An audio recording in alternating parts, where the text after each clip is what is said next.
our May Zoom meeting for the Olympia Clinic.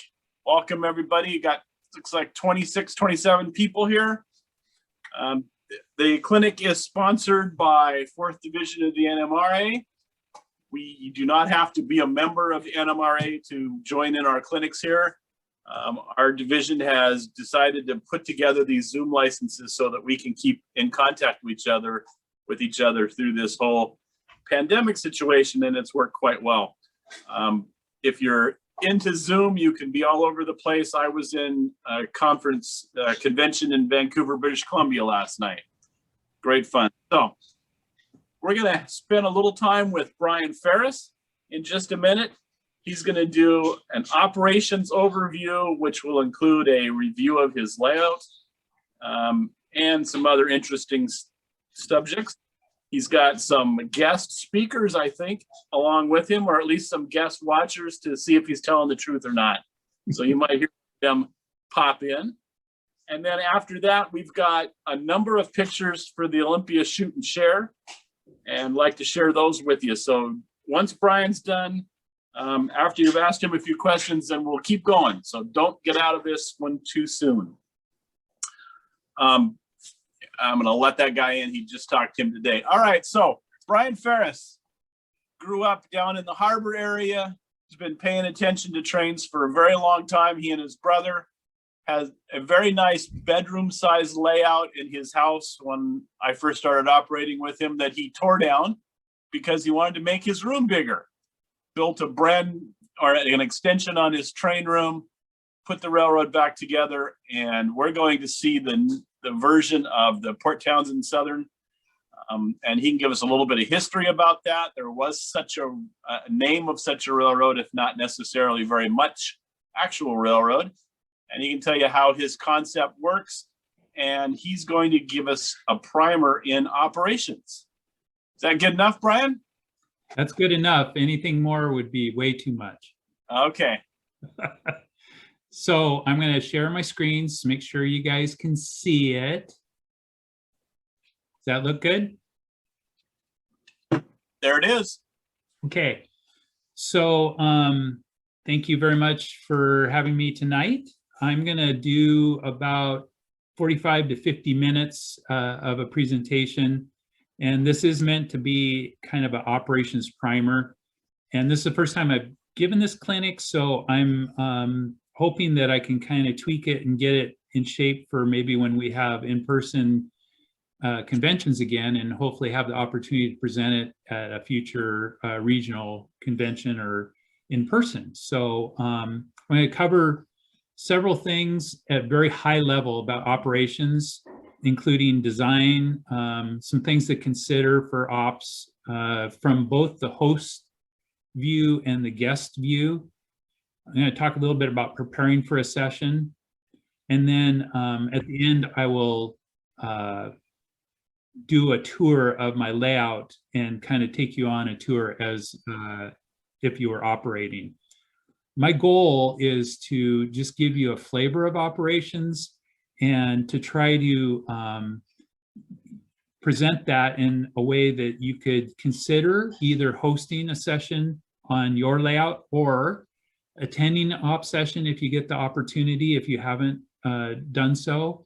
And looking at the roll call tonight, a number of you have operated on my layout. So there isn't, a lot of you guys will be familiar with this, but my thought was to try to give kind of a broad overview of operations. I'm not going to go into depth in any of the subjects, but try to give just a general overview. So this is a session, a photo of a session we had a couple of years ago from Sound Rails.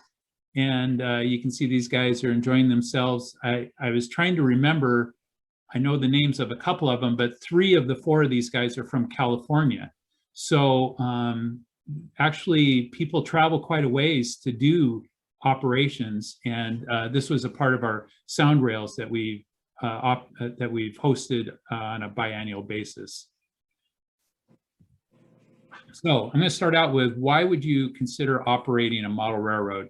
And these are some of the reasons that I came up with, and you can see those. I think that we have a very unique hobby in that our models that we build actually move. And that's, I think, very unique as opposed to maybe just having a static display. So it gives the opportunity that we can actually operate these things, and you can operate them like a real railroad. And another thing that I really enjoy, which probably to the downfall of some of my friends as I drone on and on about how real railroads operated and doing the research into that, I find that very fascinating. And there's a lot of really good resources available these days. And you can go back and do research through some of the historical societies. So it gives a purpose to your layout too, and why you have a train running from point A to C and stopping at B to do work. And there's a lot of elements that go into this. So this is some of the reasons I came up with on why you would operate. So talk a little bit about inspiration. And there's kind of three choices you have when you're doing your layout. A prototype, which is a very popular topic these days, and Bill Decker is on the line here tonight, who has a very prototype related layout that he's doing of the SP, where he's studied the way that the real layout or the real railroad worked, and he's replicated that in HO scale. And it's amazing opportunity to see how the railroad actually ran back in the day.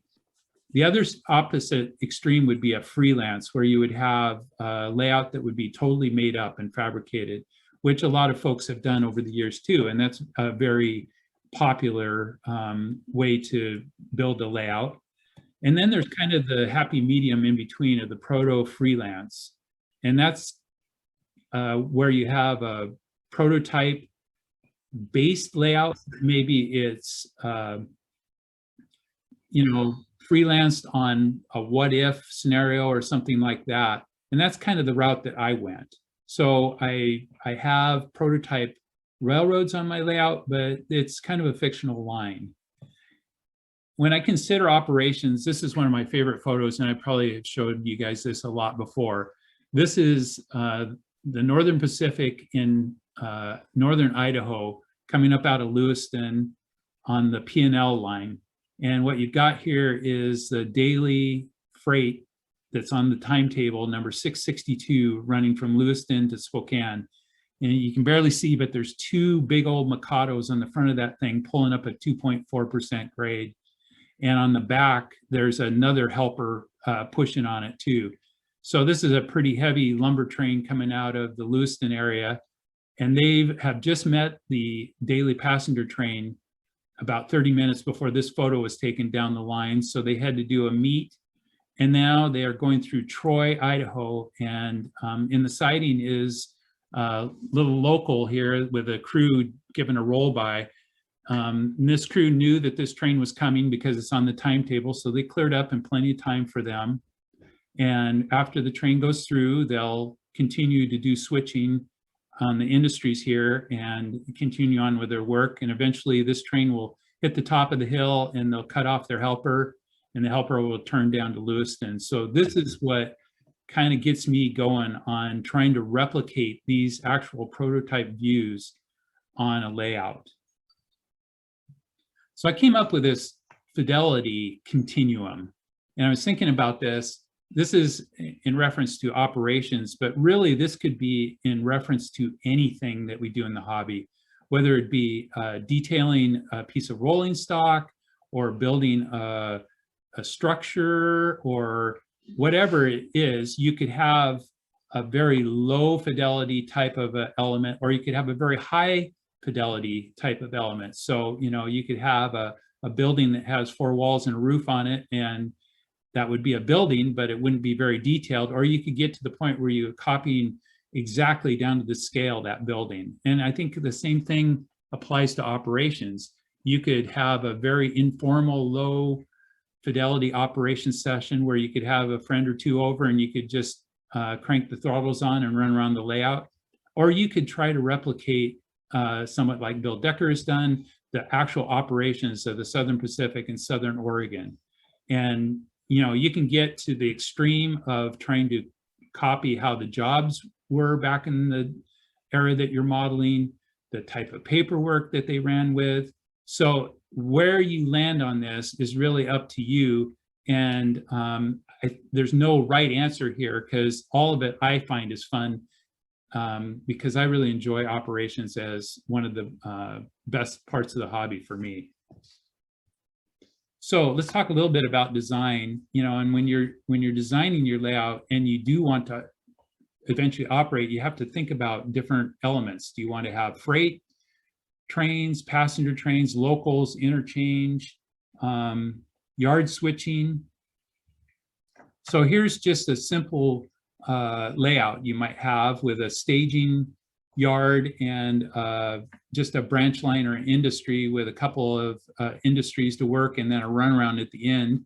You could easily have a train go out, work these industries, run around at the end, and come back to staging.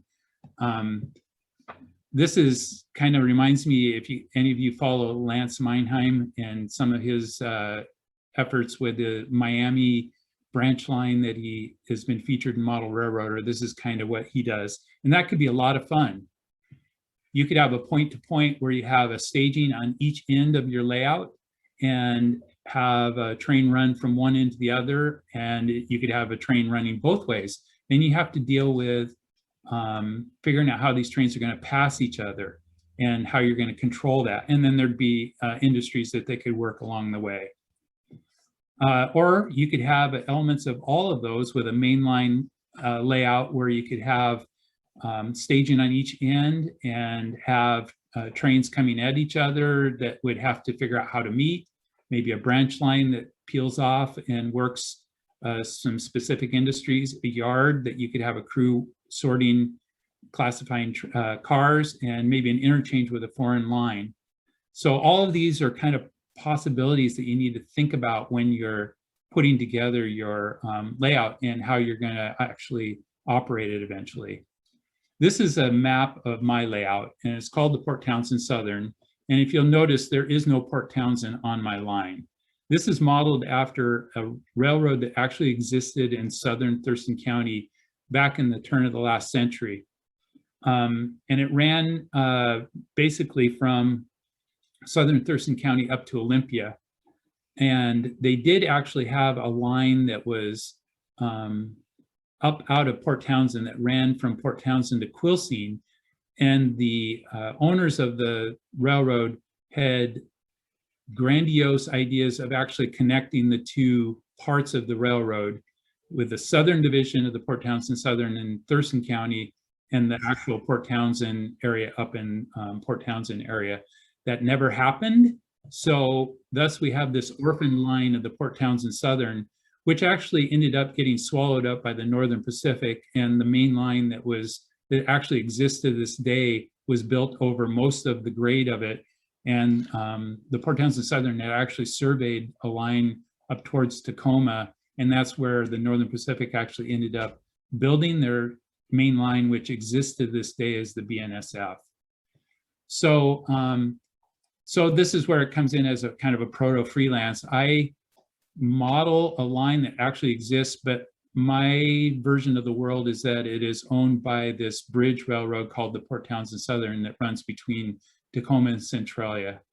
And really, Tacoma and Centralia represent places that are further beyond those places. So those are the staging yards, and neither of those locations are modeled other than a bunch of staging tracks. So in the middle of the layout, I have the Chambers Prairie Yard, which most trains work as a classification. They either drop or pick up cars, and then locals are dispatched out of the Chambers Prairie to run to some of the smaller towns, either to the north or the south. I also have the Milwaukee Road that runs over part of the line. It comes on here at Western Junction and runs down to Blakesley and goes to Maytown, which is considered to be the rest of the world for the Milwaukee. So the way that this works is that there's not really a railroad other than a paper railroad called the Port Townsend Southern, and the host railroads run over it are the Great Northern, the Northern Pacific, and the Union Pacific. And then a portion of it is the Milwaukee. So that's kind of my world as it exists.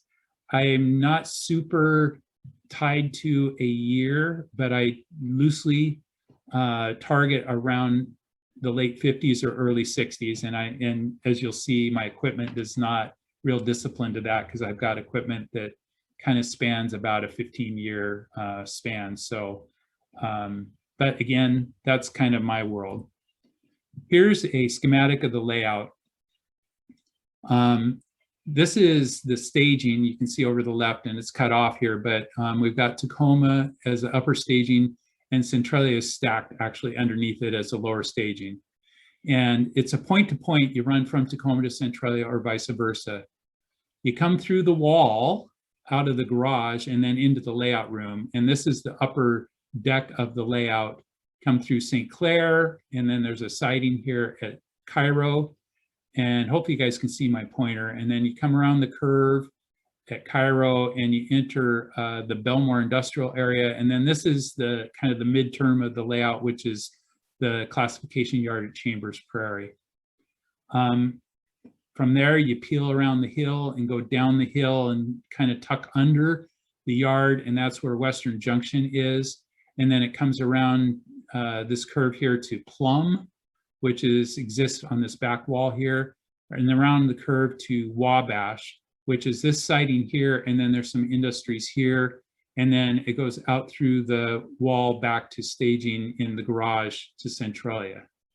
The simulated branch lines are peel off from Blakesley Junction here in the garage and go out to Maytown, and that's all Milwaukee there. And this is again out in the garage. The other simulated branch line comes off of St. Clair and runs to Union Mills here, where there's a large lumber mill. This line that goes down the hill here is not used during operations. This is a connector that allows me to run continuous running if I have an open house, if we ever get to do those again, where I can just run trains around, or if I want to come out and just veg and watch a train go around and around in a circle, I can do that, which I sometimes find to be relaxing. This tracks here simulate a staging yard that is under the yard as well, and that's where the Milwaukee comes on at Western Junction. So that's my layout in the room. Here's a view of the room itself, and this is an operating session, and you can see that I can actually host a fairly good size crew of up to about 9 people. It mostly goes around the walls, as I mentioned. So there's a lot of space in the middle.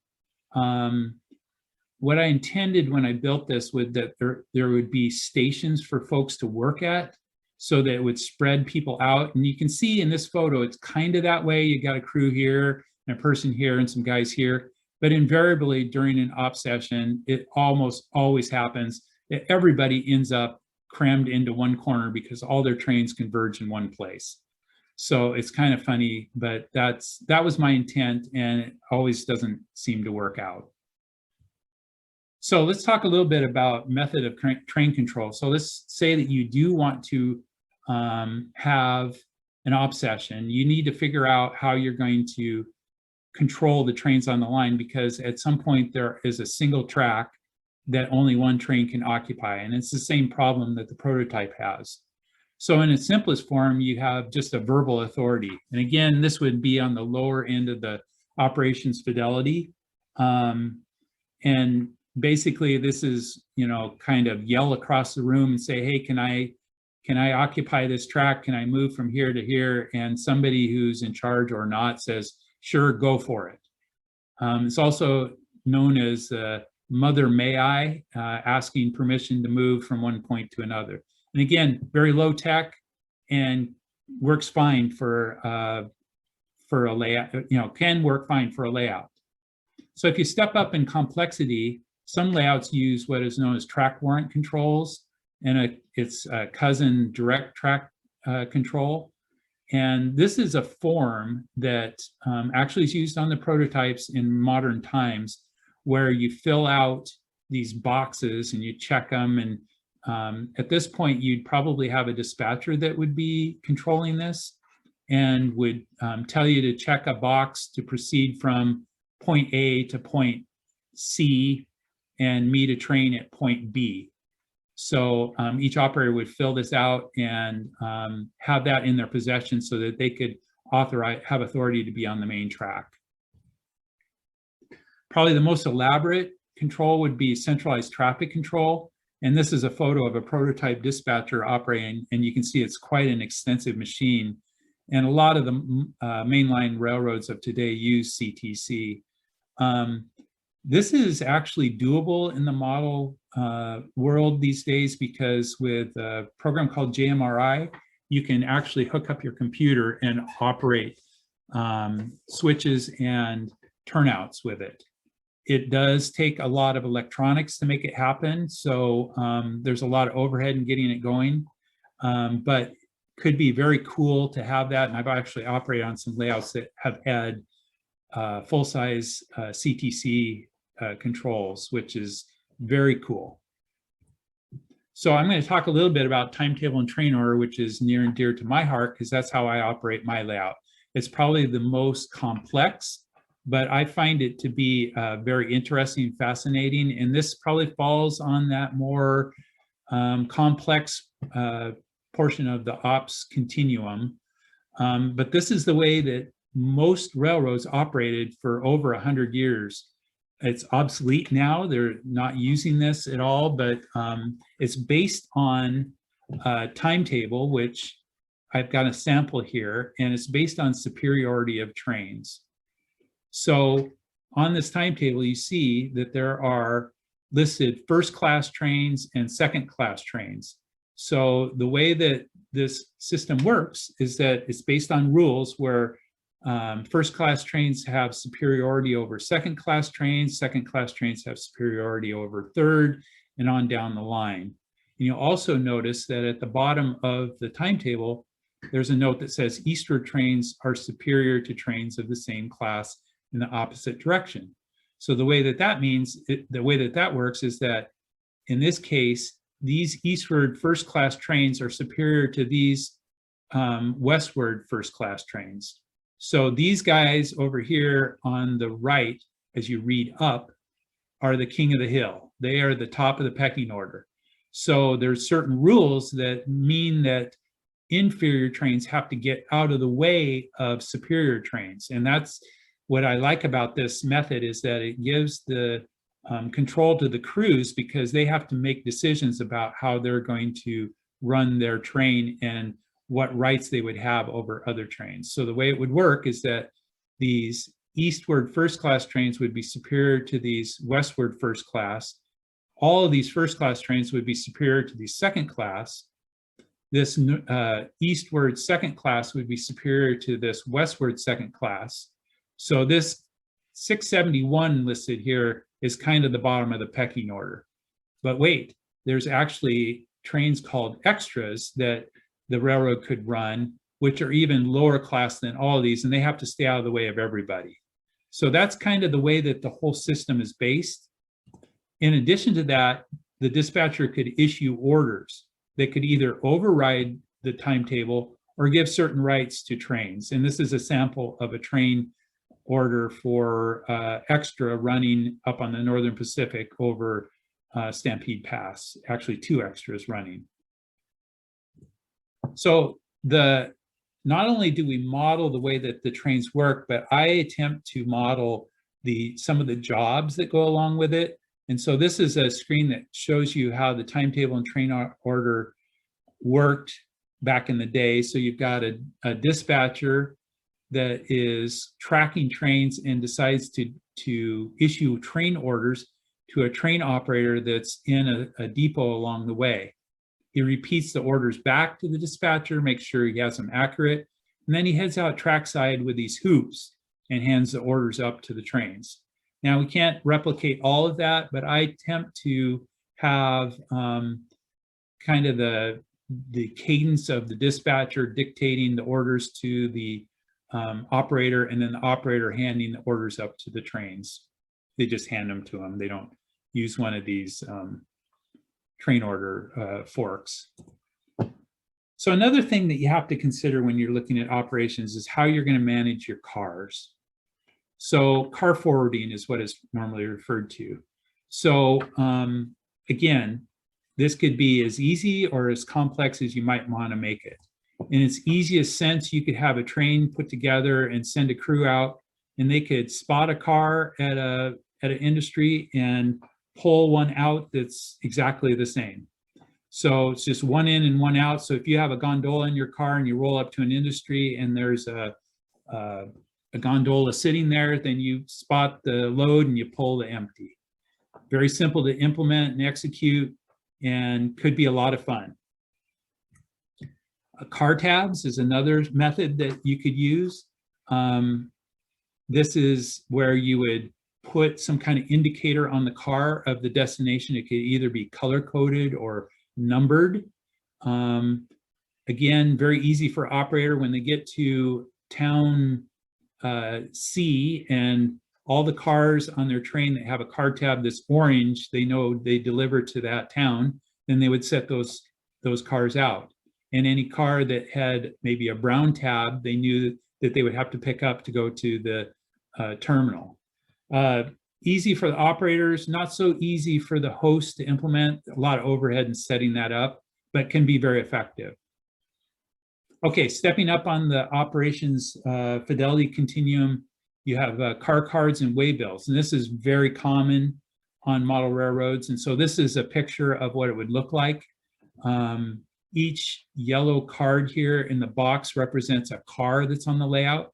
And then the white is a waybill that tells where that car is supposed to go next. So you can see here, it's got track 1, track 2. So potentially you could pick up these cards and you would have all the cards consecutively existing on track 1. So that's how that works. And very popular with model railroads, and probably a fair amount of overhead to set up, but once you get it going, pretty slick way of running things. Another possibility is switch lists. And this is a photo of a prototype switch list off the Santa Fe. And you can see that the conductor has gone down and put all the cars that are in their train and where they are to be delivered to. And then he would hand that to the crews and they would use that. And again, I've adopted this on my layout. Here's a sample of the switch list that I use in the yard. So again, these are ones that have been used during the operating session. So they've got a consecutive listing of the cars and what track they're going into. Another up and coming car forwarding system is a Jmri. And here's a sample of a train listing from a Jmri. And for those of you that are familiar with that, that's the Java Model Railroad Interface program, which is a software that's free, written by model railroaders for model railroaders, which is amazing how much it does. So it's got a lot of different functionality in it, but this is how to put together a whole train listing. It tells the whole cycle of what this train is going to do along the line, where they're going to pull cars, where they're going to spot cars at each industry along the way. So again, a fair amount of overhead to set up. You have to get all your cars accurately into your computer and then all your industries, but pretty slick. I've not used this, but I have been on layouts where I've been given a list like this to work, and it works pretty slick. So let's talk a little bit about preparation. So you've decided how you're going to do your operations session. You've decided how you're going to control your trains, how you're going to forward your cars, what kind of fidelity you're going to have. So as a host, I think you need to think about things. And one of the most important things is reliability. You really need to have your layout working flawlessly. You need to get your track and your equipment working as close to perfection as you can. And I guarantee you, you'll think you'll have it working great, and you'll invite some friends over and they will find any imperfection you have in your equipment, which is good, because then you can fix that. But and on the other side of it, there's nothing worse than going to an operating session and the equipment isn't working well. It can really kind of ruin the effect of what you're trying to do. You need to get organized, figure out if you're going to have paperwork, what the jobs are going to be. are there going to be any rules? Again, it kind of depends on how you're going to, where you're going to land on that operations fidelity continuum. Once you get all this stuff figured out, you can share your information with your crew, either with, if you know the crew that's coming, you can email it out, have them review it, or you can do an in-brief, which is a popular thing to do for op sessions.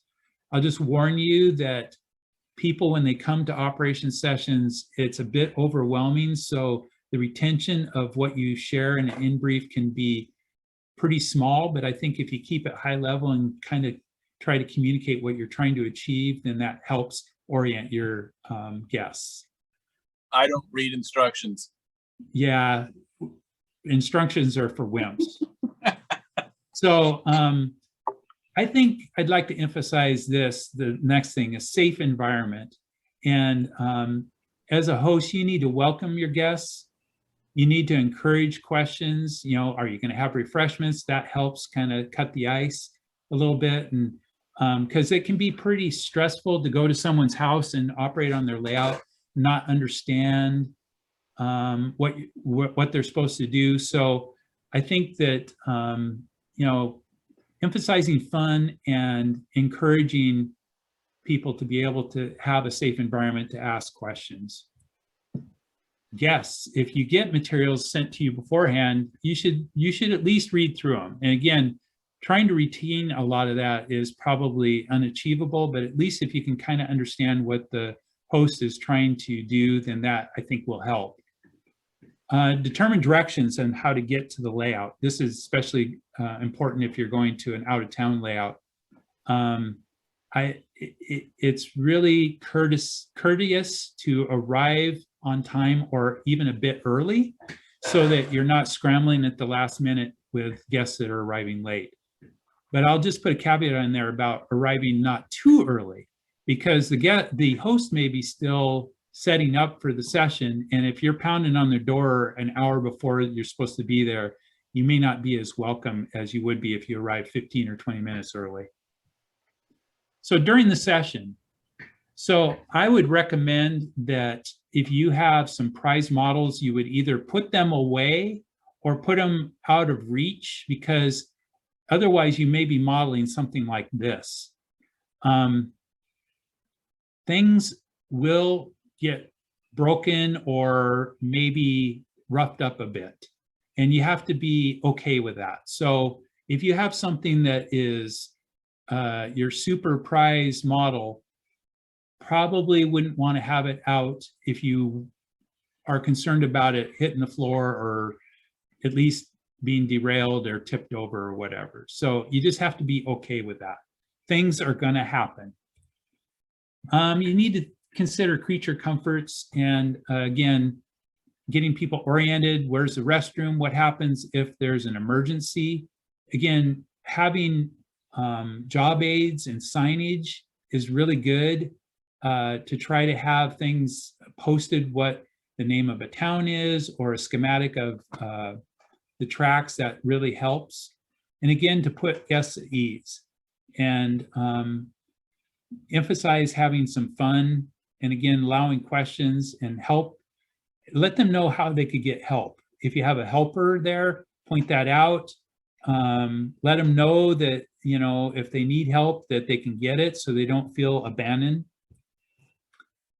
So I have a 3-year-old granddaughter, and she was over here recently, and it was a really nice day. So we have this box in our garage with all kinds of outdoor toys like Frisbees and footballs and all kinds of stuff. And we proceeded to drag every single one of those things out into the yard. And much to my surprise, she suddenly started picking everything up and putting it back in the box, which just blew me away.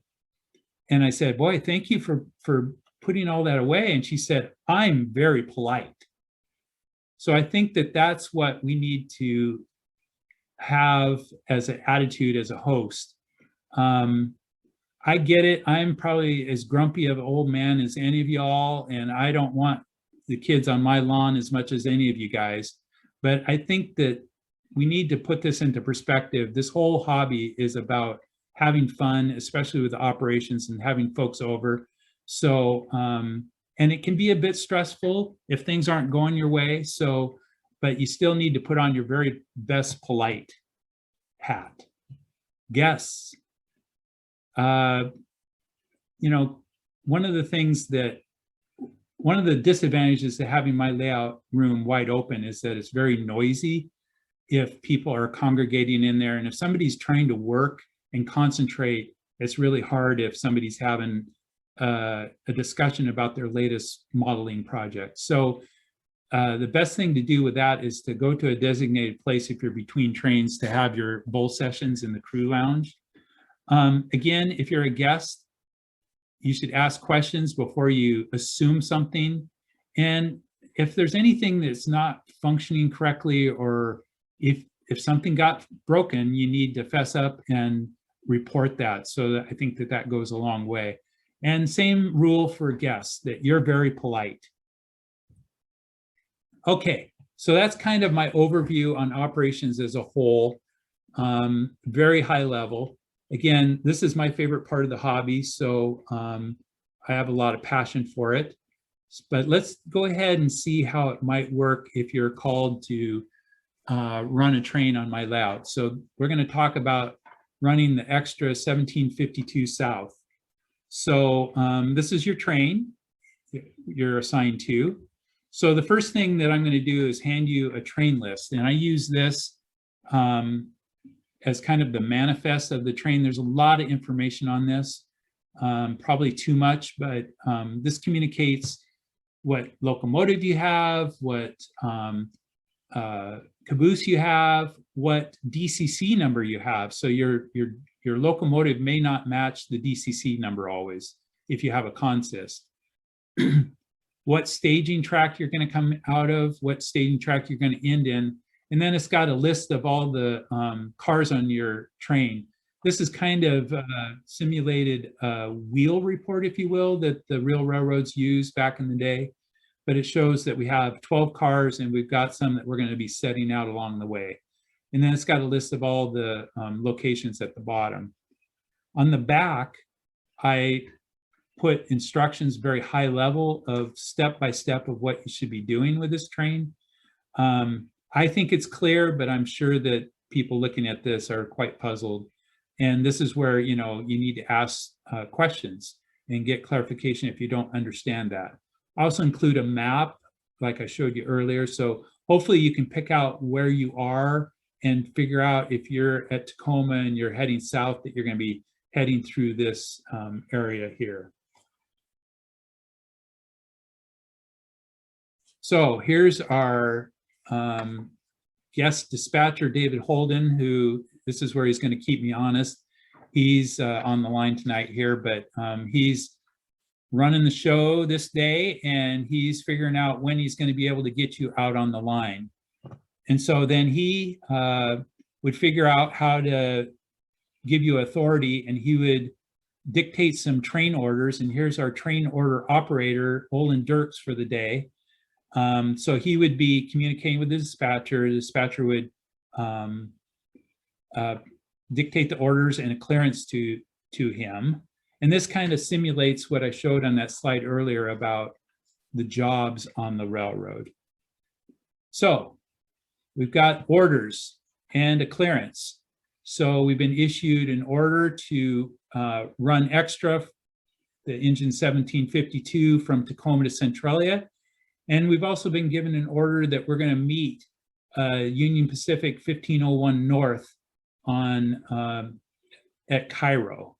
And then we've been given our clearance form. So that's a complete package. We're ready to go. We have a timetable. And since we're an extra train, we need to make sure we stay out of the way of these regularly scheduled trains. So it's about 1 o'clock in the afternoon. And if we look at this, we've got a 691 that's going to be heading south, and we're in Tacoma and we're going to be heading south. And so we need to be aware of that and stay out of the way of that 691. These two trains are later or earlier, so we don't need to worry about them. If we look what's coming against us, this guy here's 458. He's run earlier in the day as well as 680. But we've got this 422 that is going to be coming against us. And that's a scheduled train and it's first class. So we need to make sure we stay out of the way of that train. So once we figured that out, and again, it's about 1 o'clock, then it's good to go. We're good to go. We can get our throttle. We've got our orders. We've got our timetable. We find our train out in staging, which is Tacoma, and we dial in the train and we're ready to go. So first stop is we come into the layout room and our train is going by St. Clair. And this is where the branch line peels off and goes over to Union Mills. So all's good. So far, so good. Next stop is Cairo. And there's that train that we have the order to meet. And he's in the hole and he's run by Brian Kaler today. And Brian's been patiently, as you can tell, waiting for us. And he knows he's got the same order that we do. So he knows that he needs to be out of the way of us. So it's a good meet at Cairo. He gives us a roll by and we're good to go. So we continue on and down to the water tank at Cairo. And on my layout, I have kind of an unofficial rule that if you're running a steam locomotive and you encounter a water tank, that you need to stop and take water on. So that's usually a rule for folks to observe. So we'll stop our train here, take on water, and then when that's all done, we're going to go ahead and head on into the yard at Chambers Prairie, which is our next stop. So we pull up to yard limits, and lo and behold, there's some congestion ahead.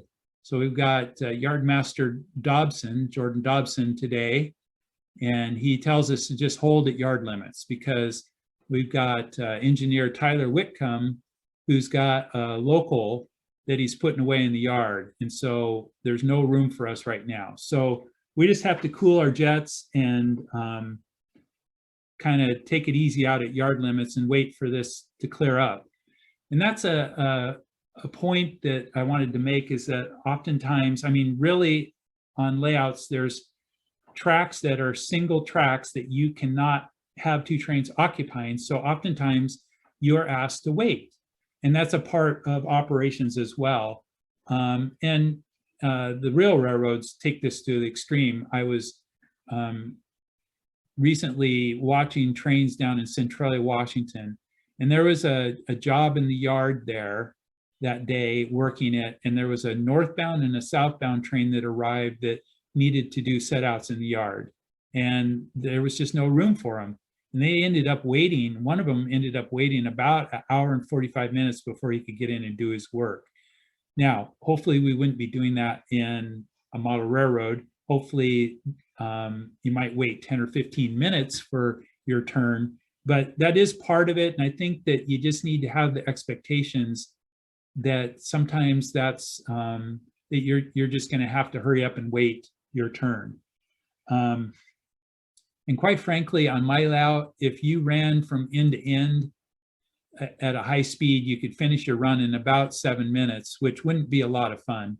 So I think, considering the time that it takes to thread your way through traffic and the paperwork and whatnot, that, makes it more enjoyable for me and makes us have a 3-hour op session instead of a 20-minute one. So we finally get clearance into the yard, and Jordan tells us to come on in. As we are heading into the yard, we pass the Belmore industrial area, and there's a switcher working over in there. And one of the things that I wanted to point out is that I try to have a variety of jobs. So there's some trains that are switching jobs. There's some trains that are just through jobs. There's some trains that are locals that run to a town and do switching, and the different trains vary in their complexity. Some of them are fairly easy to run and are good for beginners that haven't run on my layout before. Others are much more complex and much more challenging, and some people like that and like to volunteer for those. So I try to have a variety of jobs to kind of fit to the skill level. And sometimes people jump in and take on jobs and have a good time, and that's what it's really about. And I like to be challenged, and I like to challenge folks. So I think that's a part of it too. And at the end of the day, it really doesn't matter if a car gets delivered to the wrong place or if you go down the wrong track.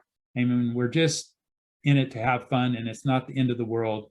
And the worst that could happen is that you might run over a scale HO figure, but there won't be any real bloodshed there. So, all right, so we get our authority into the yard. So this is your train snaking into the yard. We're going to be doing some set outs and pickups in the yard. And when we get into the yard, Yardmaster Dobson sends his switch crew over to work the back end of our train. So this locomotive is pulling some of our set outs, and then he'll give us some cars to take with us on our journey. As we're doing work, we happen to notice this UP job go by, and we figure out that that is that scheduled train number 691. You remember, it was on the timetable as a second class train. So that means we don't have to worry about him anymore and getting out of his way. He's gone by us. So that's good. We can check that off the list. And when our work is done in Chambers Prairie Yard, we look over at the order board at the depot, and the train order board is down for northward trains, but it's not, it's up for southward, and we're a southward train. So that means that we don't have any orders, so we can continue on. So we can highball Chambers Prairie and head out of the yard after having completed our work. So we head out of Chambers and down the hill, and then we head into the hole at Western Junction. So remember that number 422 is going to be running against this, and we're safely tucked away in the hole waiting for him because he's on the timetable, and we're just going to sit there and do some more hurry up and wait. And lo and behold, after a period of time, he shows up. And here's the northbound passenger train going by us at Western Junction, number 422. With him safely by, we can head back out on the main line. Next stop is Plum. This is a location on my layout where there's quite a bit of activity and ends up being kind of the Achilles heel of my design, because there's not enough tracks and there's way too many trains usually show up here at the same time. So this is causes dispatcher David Holden to pull his hair out, because we usually have what we call the plum pileup. But today it's clear, and our train sails through, clear train order board, no train orders, we're moving on. So then we turn the corner and we're entering into Wabash. And there's no orders there for us. There is a water tower there, so we're going to stop and take on water, and then we're going to go ahead and highball our train, and we're going to go through the tunnel there and end up back out in staging in Centralized, where we tie up on our assigned track. So that kind of gives you a flavor of what it would be like to run a through train on my layout. All in all, it probably took about 30 minutes maybe. Depending on traffic, it could take longer or maybe a little bit less, but somewhere around 30 minutes. So after you're done with that, you put it away, then you would report and get your next train. And I try to keep people as busy as they want to be. If they want to take a break, that's fine. They can enjoy some refreshments. And because after a while, standing sometimes is hard, especially on my knees. Or if they want to keep going, then they can sign up and mark up for another train. So I'm going to talk about kind of some happy operators. Some pictures of some past op sessions. This is Jim O'Neill, who was running Yardmaster at Chambers Prairie, and he's having a good time. Great guy out of Spokane area. And here is Jack Tingstad and Rich Tom running the Union Mills local. I usually assign two people to a job. One is the engineer, if you will, and the other would be the boss or the conductor. So Rich is calling the shots on this one. He's got the manifest, and he's directing Jack on what to spot where at the mill.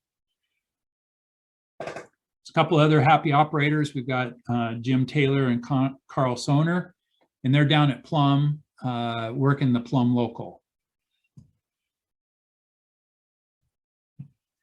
Here is a couple of guys working in Chambers Prairie. We got Bill Sandstrom and Michael Stepner, and they're sheepishly grinning because if you notice in the background, their two trains are just about ready to have a cornfield meet. They did stop in time, so that's fortunate, but I caught them on camera, and all is good. And actually they have the right to do that because they're both in yard limits, and as long as they don't run into each other, they're good. And here is the Plum pileup at its best. Here's Jeff Schultz and Greg Wright. And as you can see, they've got a jackpot here. So I'm not sure how either of them got by each other, but it's totally jammed up. And I wanted to let everyone know that this is definitely a poor part of my design, a weak part of my design and my layout. So I have added on to this area during the pandemic. I've got my pandemic peninsula, and here's a photo of what it looks like now.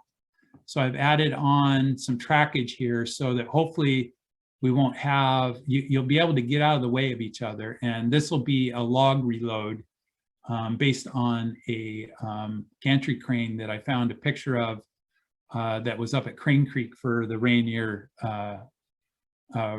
Railroad back in the 50s and 60s. So that's been this has been my pandemic project, and it's coming along quite nicely.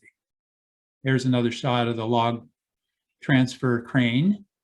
And Jim Sable, hopefully you have seen that and can tell us something about it maybe after we're done. Here's another happy operator, Gary Jordan. He's running the Milwaukee job. This is out in the garage. So you're kind of by yourself. And again, he probably has way too many cars for how much track he has, but he can work through that, and he appears to be having a good time. So here's the latest operator I'm training, my 3-year-old granddaughter, River. And I think she is contemplating the superiority of trains or a switch list or something. She looks very serious there, but that's my latest operator I'm training. So that's what I got. So I will turn it back over to you, Mr. Chairman.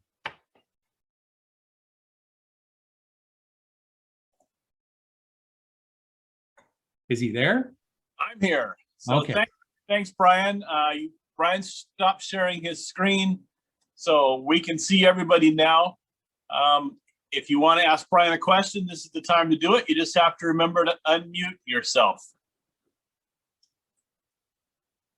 So don't everybody speak at once. Come on.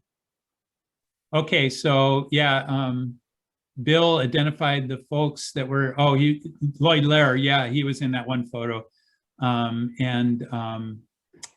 can't remember the other guys' names on that first photo. Thank you, Bill.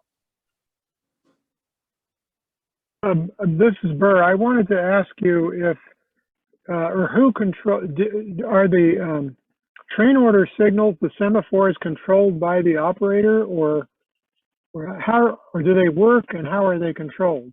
So I went all out on one of them, Burr. I've got it hooked up electronically, and the operator has two buttons that he can push to do them at Chambers Prairie. And I'll show you the other ones. They're really low tech. They're on magnets, and the operator can pick them up and set them. I don't know if you can see that, and put them back on the layout. So that's pretty low tech, but works well. Well, he's right there, so that's fine. Yep. But the trick is actually getting the train crews to pay attention to them, because they blow right through them. So that's always fun. I usually walk around and give them a hint that says, be sure to pay attention to the next train order signal. So Brian, you also have a couple of block signals and a few warning signs out. What else have you got besides train order signals? So the block signals that you saw are really fake block signals. They basically show the indication of the turnouts. So if you come up to a turnout and it is red, and you try to go through it, you will derail because the turnout is against you. So you need to wait for the turnout to be thrown to green. And if you're coming into the turnout, if the signal is yellow, that means you'll be taking the siding, and if the signal's green, you'll be going straight. So they're kind of a poor man's CTC, but I don't really operate with a CTC. Actually, I originally started with that, kind of thinking about that, but then I got hooked on this train order and timetable operations. So the signals basically show you which way the turnout is, kind of help the operator navigate through the layout. And everybody throws their own turnouts on the main lines. Main line is all tortoises, and there's push buttons that you can push, and that's what activates those signals. Everything else in the yard and side tracks are caboose hand throws. If that makes sense. You recently added some signals to your crossing with the Mud Bay and Southern, though. Oh, yes, I did. Thank you for reminding me. So for those of you that have operated on my layout before, you know I have a crossing, kind of a dummy crossing with the Mud Bay and Southern, which is Jim Yonkin's layout, although my version is an HO, all 1 foot of it. It is now an interlocker. So it is fully signaled, and if the signal is red against you, you have to stop and wait for 3 minutes, and then you can throw the switch, and the signal will go green and you can go through it. So that's my new little nuance that I'm going to add to see if people are paying attention. If you run through the red signal there, you will short the whole layout, and everyone will know that you did that. And it will be good for some good-natured ribbing.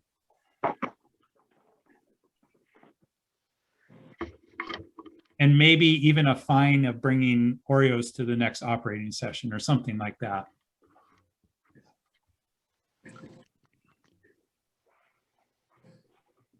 Are there questions for Brian? Just a comment, Brian. I think you have a very down-to-earth approach to operations, and it's, for new operators, it's not very intimidating, which I think is good. And as they become more experienced, they'll learn. So I think you've done service to the new operators.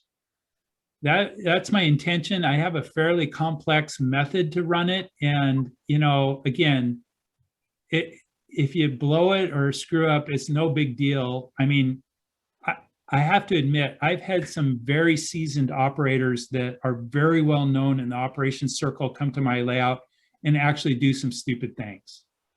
So it shouldn't, I mean, again, I heard a story about a couple guys in an op session back east almost getting into a fist fight over who could, who had the right of track.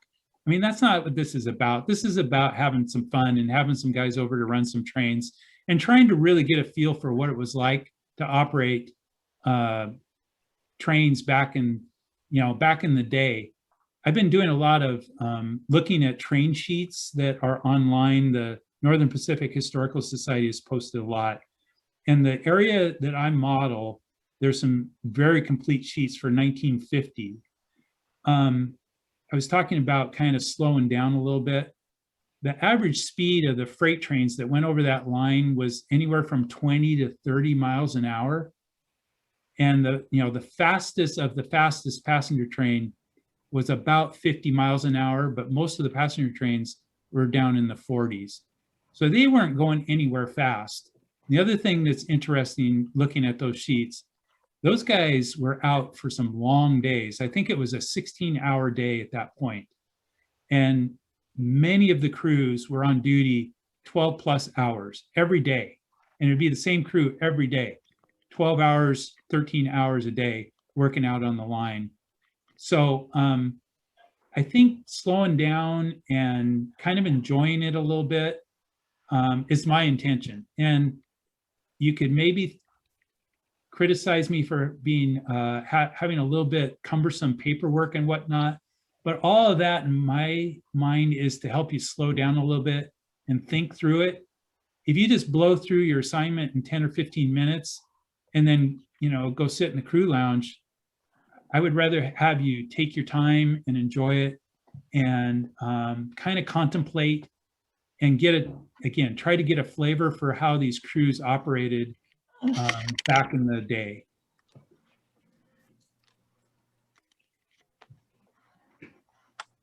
Anyone else? I must have explained it really well. No questions. That's amazing. Can you say something about how you have to set up in between sessions, both car forwarding and schedule? Well, I'd like to say it's easy, but it isn't. Mainly, probably my biggest issue is that I have a stub-ended staging track. And there's a really good article, I think it was Tony Coaster did an article on staging here in one of the latest model railroaders, and he talked about the pros and cons of staging. And since my trains all run stub in, that means I got to back them out of there and turn them basically, and see what cars got picked up with that, and then kind of reblock them so that they are in order to go back. In theory, the system I use, which is a computer-based system, no car could get lost. It's just when you locate it, you just route it. You know, it's still got a destination. You just route it to the destination from wherever it is.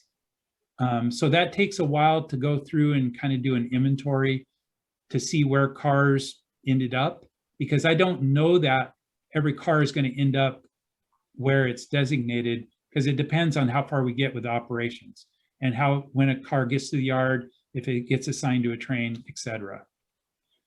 So it can take about 3 hours to restage, I would say, is probably the best I could do.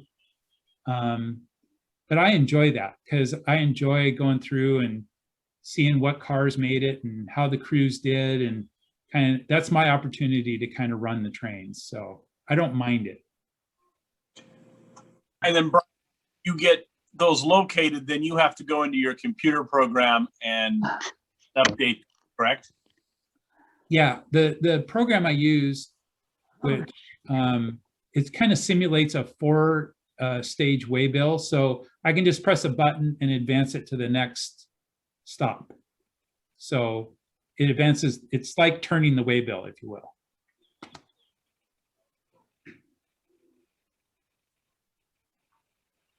Brian, this is more of a war story than it is a question. Uh-oh. You've been good enough to schedule your op sessions on Friday nights, and that's allowed me to run with the Clackamas Club on Thursday nights, drive up to your place on Friday, and then finish up on Saturday with the Clackamas Club. Now that's a hardcore operator right there. That's yeah. That's a sign of something anyway. But you know, we do track warrant control still on the Clackamas Club. So I do TWC on Thursday night, drive up to your place, do TT&TO, then back to the Clackamas Club on Saturday, more track warrant control.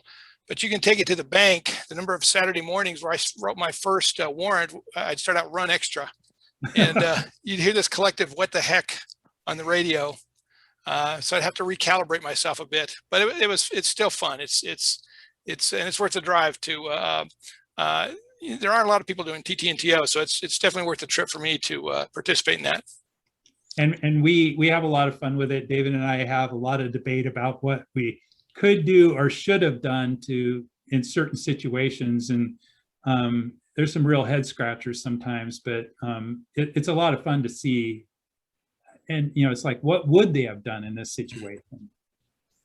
Right. Yeah. It's you know, you study the prototype train orders like you've done for the area that you're interested in, and you really wonder how did, you know, when this started to fall down, it looks very orderly in the morning, but as it starts to fall down throughout the day, how did they get out of the problems that eventually found their way onto the line?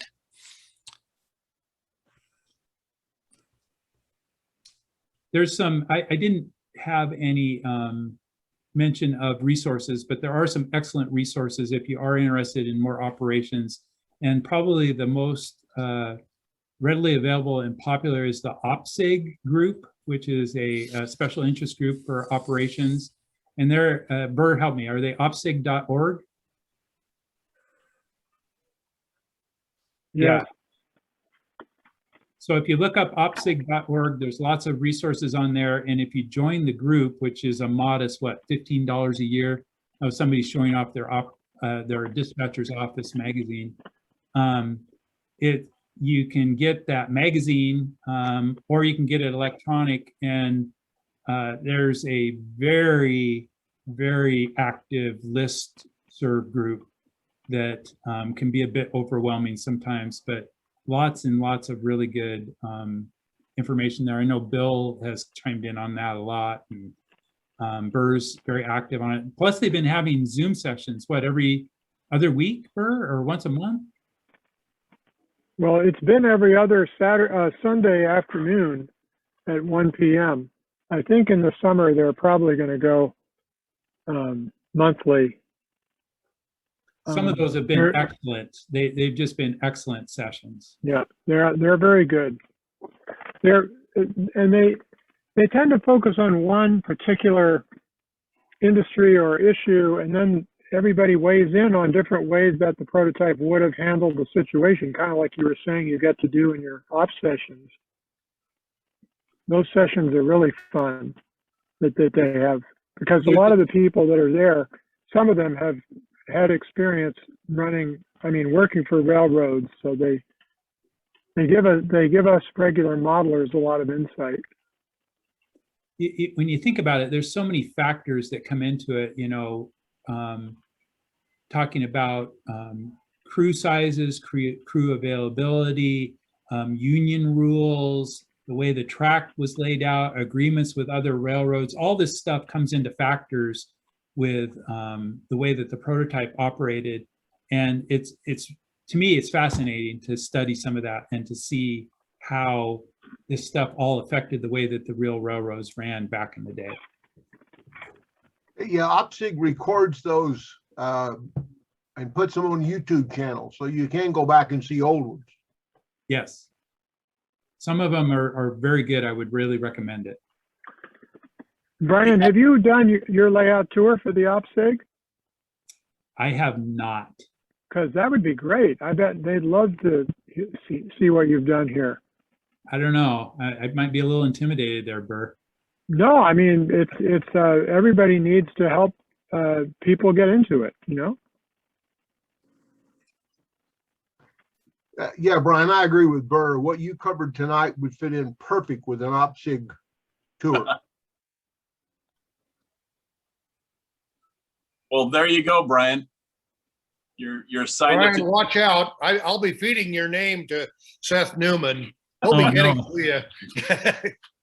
Well, it's interesting how this hobby works, because it's like you invite your friends over and it's like, oh yeah, you could do a presentation for OPSIG. Oh yeah, you could put a hole in the wall here into your garage. Oh yeah, you should build this gantry crane, piece of cake. Yeah. Oh yeah, you should put a sound decoder in that locomotive that's impossible to put a sound decoder in. Yeah, no, that's really true. Like I have a little list of everybody that I've met in the hobby and how many hours of work they've cost me just talking to them. And Bill Decker is high on my list, as well as Brian. What I always do. Byron's bad news. I mean, he gave a clinic the other day about backdrops, installing backdrops. Can you imagine how many hours that's going to take me? What's interesting is whenever my good friend Greg Wright comes over and tells me I should do something, I tell him he's out of his tree and that he needs to get out of here. And then he leaves and I start thinking about it, and I start thinking, he's right. I could do that.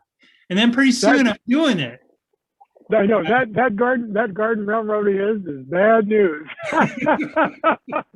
I don't even want to think about it. Leave your keys with me.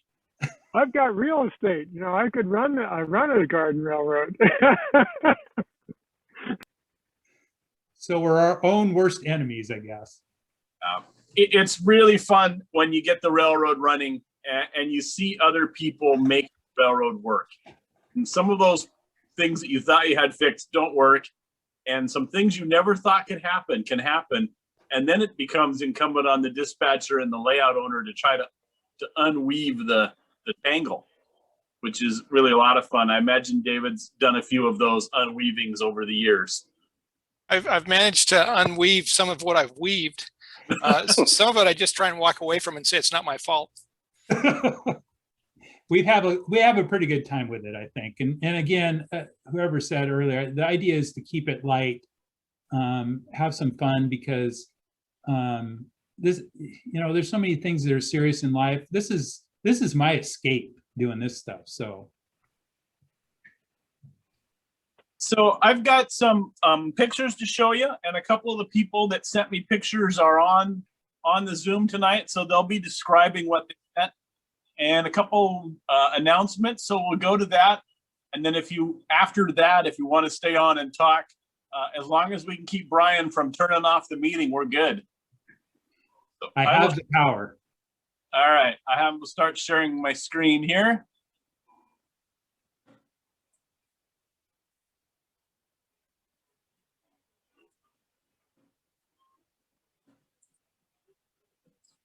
So the requisite, thank you, Brian's screen. One of the pictures that I think he used in his presentation. So again, thanks, Brian, for doing that. Interesting stuff just in that picture. There's the signals he was talking about, showing which way the turnouts are thrown. Also notice the Wabash North sign. Signage on the layout is really crucial in helping your operator figure out what you intended for them to do.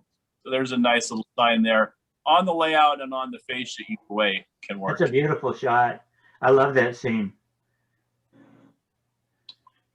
So this is the part we call shoot chair, or bring and brag used to be called that. But before we get there, a lot of the Olympia guys remember Ron Bagan. So from his wife, God took Ron up to heaven on Saturday a week ago. He died at home with lots of his family around him. Thank you for all being a friend to him. And it was really neat when he said he loved trains and all of you. So that was from Carol. I got that email here within the last couple of days. For those of you that are interested, his memorial service is Thursday, 27th at 12 noon at St. John's Episcopal Church, where they were members. There'll be a reception at Rivers End Golf Club down in Tumwater Valley following the service, and all Ron's train buddies are welcome.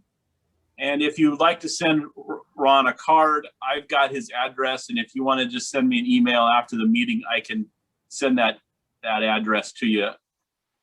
Longtime Olympia Clinic member, always glad to see you when you showed up. Unfortunately, got ill and passed away, and I know Jim Sable and he were good friends. Jim, do you have anything else to say about Ron? No. Fortunately, his dying was peaceful. It was, actually several years, many years in coming, but toward the end, it was several weeks in coming. So it was not a big shock to find somebody dead in the bed the next morning. And Ron was cared for very carefully by hospice with a lot of military honors along with it. Ron will be buried in his native Michigan with the military honors in the military cemetery. Yeah, what a guy. All right. Thank you, Jim. Shakespeare wrote about him. He said, "There was a man." So there was a question I saw popped up in the chat about it. Are there layout tours tomorrow? There is a 4th Division PNR meeting tomorrow, the annual meeting. It starts at 10 o'clock. There'll be clinics by Gary Jordan and Dee Voss. There's a short speech by 4th Division member Jim Sable on how to get the most out of being a model railroader. That meeting is scheduled at 10, but Burr Stewart is the guy that opens up the meeting on Zoom, usually about a half hour early. And if you don't have an info to that, or if you don't have an invite to that, if you email me, I can send it to you. Or if you look up on the 4th Division's website, you can also find that. Burr, anything else to say about that meeting tomorrow? No. All right. So, Hey, Burr, you look good without your hat. so this shoot and share is something that came about, used to be called bring and brag. Rather than have everybody have to put together their own PowerPoint and switching screens back and forth, several of the clinic hosts have done this, and you just offer to let people give them your pictures, put it together in one PowerPoint, and then through the magic of Zoom, I show the picture and somebody gets to describe what they've done. So here we go. Tonight we're going to have shoot and share from Kevin Jeppers, Lee Bishop, and Walt Houston. So Kevin, I've got 2 or 3 of your pictures that you sent me last month we didn't have time for. Tell us about you and your railroad and scale and the picture. Thanks, Greg. I model HO. I live in Olympia. The layout I have is a switching layout. It's about 20 feet long, but it runs along. It's kind of a Z shape. It runs along in interior walls. This shot is my road crossing. I'm using Berkshire Junction infrared detection flasher setup for that. I don't own an airbrush, so anything I paint is either brush painted or from a spray can. So the road and the striping on the road, that's all tape and paper glued down to. Boy, the asphalt looks great, Kevin. Yeah, thanks. Yeah, I was really happy with how it turned out. And the intention here, what I'm trying to show or depict is this is a newly upgraded crossing, thus the change in the pavement coloring. Right in there. Very good. Yeah. All right. You ready for me to move to the next one? Sure. This is that same crossing area. 2 of my locomotives are on there. The little SP switcher has a sound decoder in it, and it's my only DCC locomotive. So I actually operate dual mode depending on which locomotive I want to put on there. I'm not sure why I've got them both sitting up there in this picture. Maybe just because they happen to be sitting there when I went to take the photo. This is one of the corner. I've got 2 corners. The other one's an interior. Exterior corner. You can see I haven't painted my fascia yet. There's a yard. I've got 6-7 tracks in my yard, and it just stubs into the backdrop in the background there. And so I built a modern looking bridge that would be shown that the area is growing. I guess I forgot to mention. So I'm modeling an area the area where I grew up in Northeast Oregon called Wallowa. And I've made up some industries because right now that railroad is, I think it sees tourist action, but that's about it. So I've made up some industries here to make it all happen. But they realigned it, ran all the way down to Joseph. Yeah. I grew up in Wallowa proper. Yeah. But yeah, the line that ran to Joseph.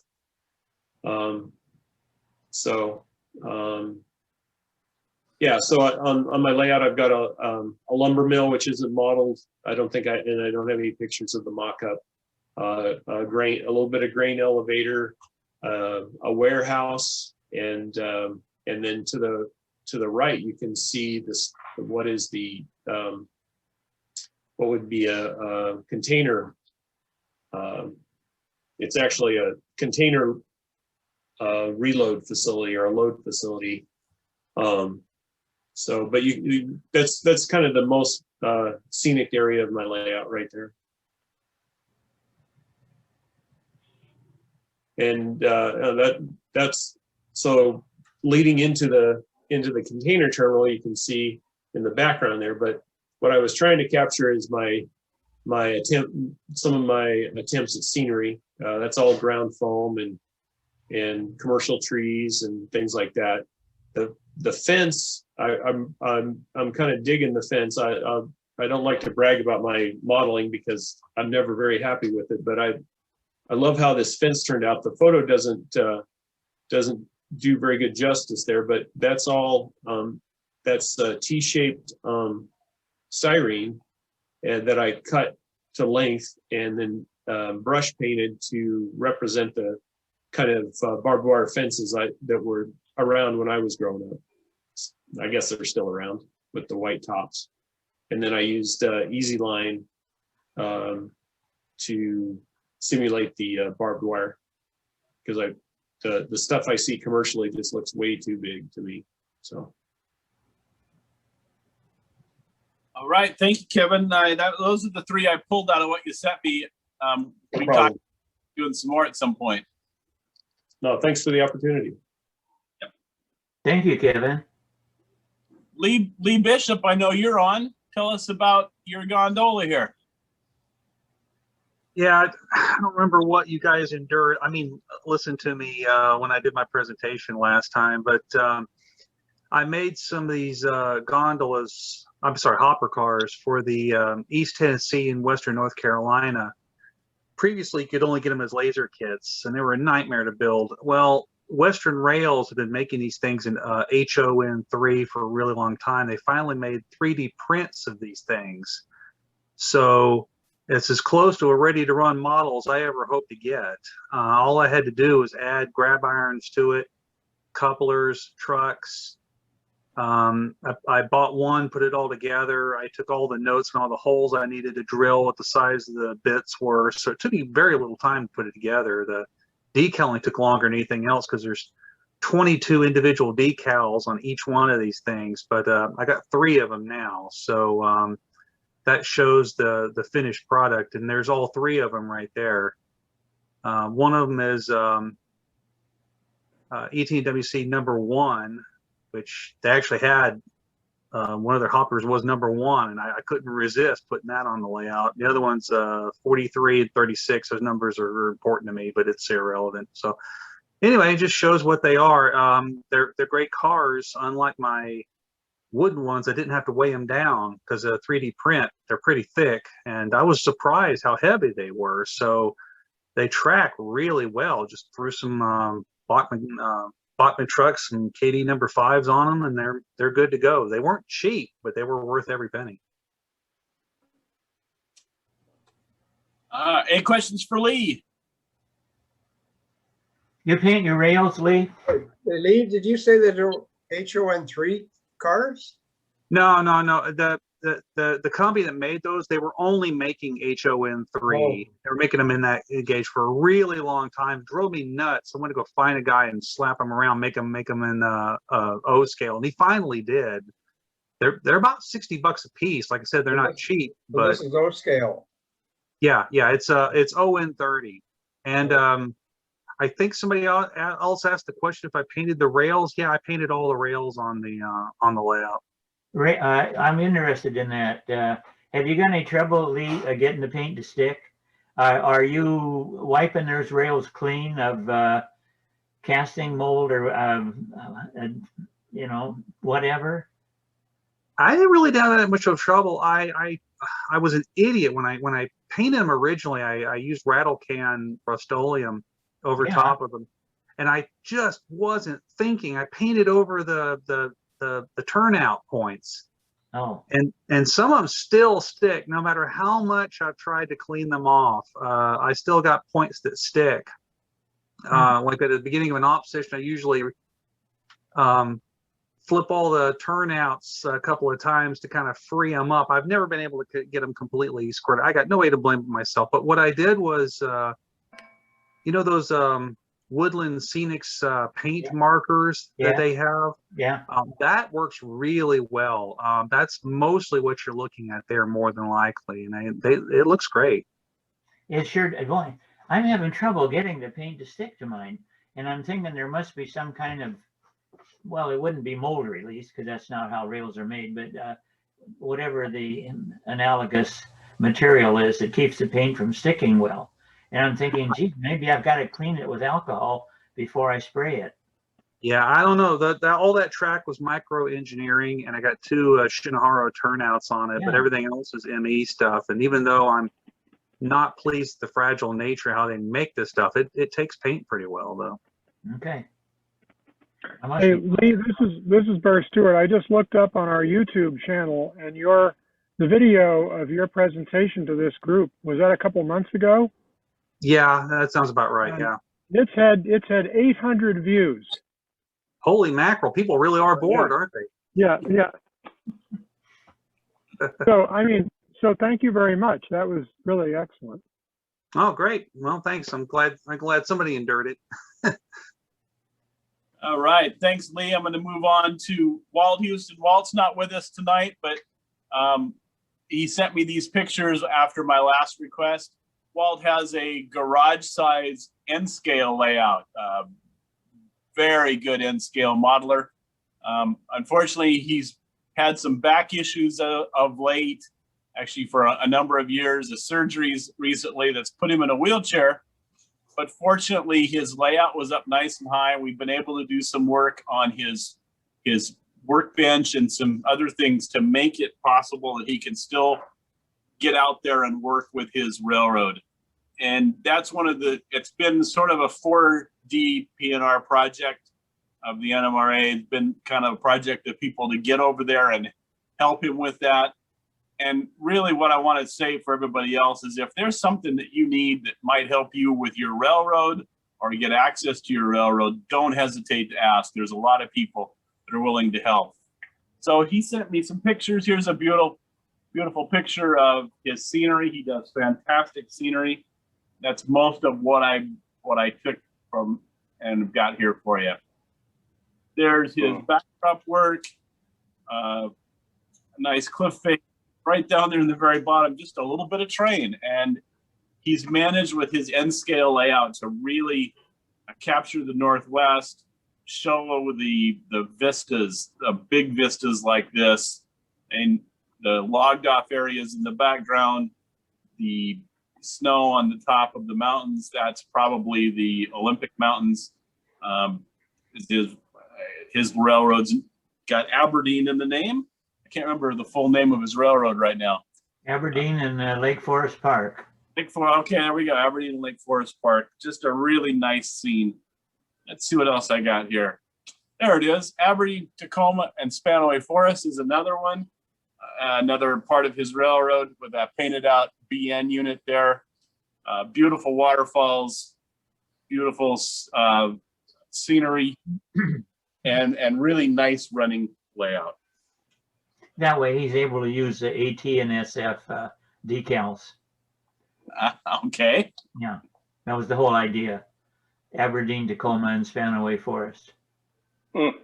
It's not all forest scenery. Here's a picture of one of his towns that he included. Real typical down by the rails sort of look, and he's done a really nice job capturing that. So June 18th is our next clinic. The Olympia Clinic will be on June 18th. It's about layouts under construction. We take July and August off as far as clinics go, so I won't be sending an email about July and August clinics. And then by September, we will figure out what the heck is going on with clinics at that point. So join us on June 18th. I've got Jim Sable lined up. I hope to have at least 1 or 2 other people lined up for layouts under construction If you have a layout under construction and you want to be part of that, drop me an email after this, and we'll see about fitting you in.